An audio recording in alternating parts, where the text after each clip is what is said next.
Hello children. Today we are doing a chapter in science and the name of the chapter is air and water. So first we need to discuss about air. So air is it is a thing which is not visible to us, but we do feel the air and we know the existence of air because it is a very important substance. So if there is no air, then we won't be able to survive because all the living things that is out there in the world, they do need air to survive. Not only for process of respiration, but for many other things we need air. So they have given us some of the uses of air out here. Air is used for inflating tires. It is also used for inflating substances like balloons and all. And the very most important gas, oxygen gas, which is present in the air, it is used for the process of respiration. And not only for the process of respiration, it is also used for burning substance.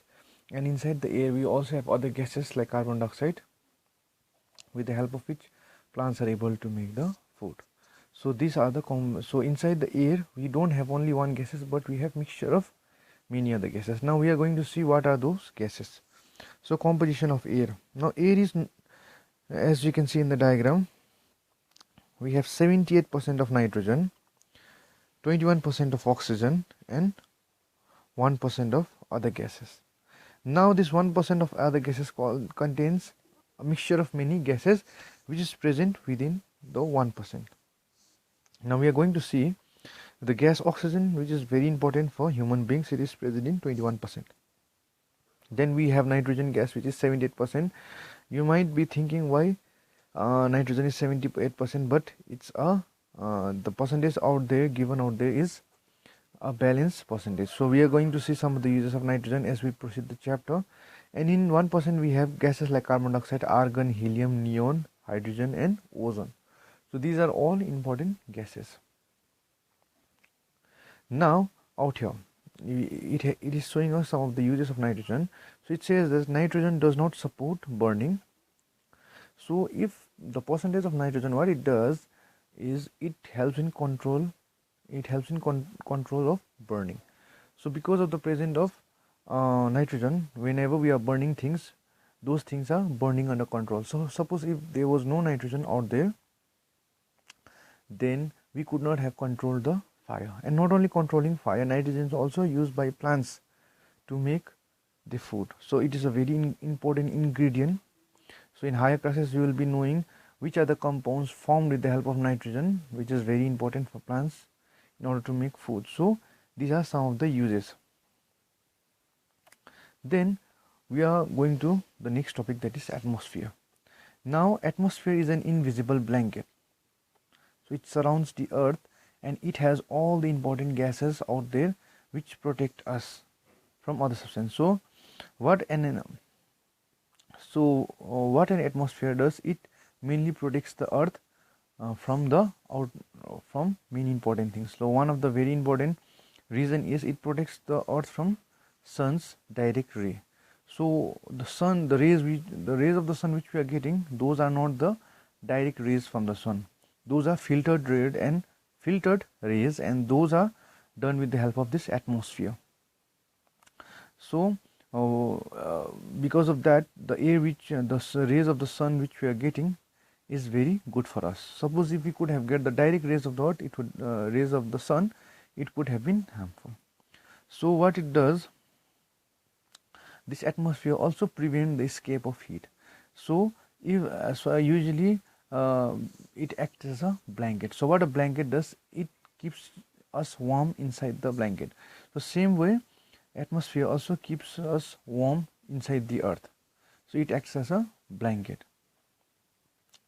Then the very important gas, ozone layer. So in this atmosphere we have a layer that is known as ozone layer. So it protects, like I said, it protects us from harmful ultraviolet rays. So those will be coming from the sun, and because of this ozone, those harmful ultraviolet rays of the sun would not reach us, and that's how atmosphere protects us. Now we are going to see some of the layers of atmosphere. We have 5 layers. So first one is troposphere, stratosphere, mesosphere, thermosphere, and exosphere. So troposphere is the closest layer to the earth. Then after that we have stratosphere, then mesosphere, thermosphere and exosphere. So here they have given us the definition. The wind and the most cloud exist in this layer. So in troposphere, wind and clouds exist out there. Then we have stratosphere. Aircrafts and all, as you can see in the diagram, everything are able to fly in this layer. So stratosphere, in this layer, aircrafts will be flying. Then in mesosphere, what you see, as you can see in the diagram, meteors and rocks. So which will be coming towards the earth from outer space. Those stones and rocks and meteors get burned in this layer in mesosphere. Then we have thermosphere. Space shuttle orbit in this thermosphere. So usually you have satellites out there in the outside the earth which revolves around the earth. So in thermosphere, these satellites, they revolve. Then we have exosphere, which is the outermost space, it's the outermost limit of the atmosphere. So from that we enter the space. So with this we discuss the 5 layers of the atmosphere. Now we are going to see some of the properties of the air. The first one is air occupies space. Although we cannot see air, but air do exist and it occupies space. So we have an activity out here. So I'll just explain you. So in the first box you can see there's a balloon out there which is not inflated. So that time you can just close the pencil box.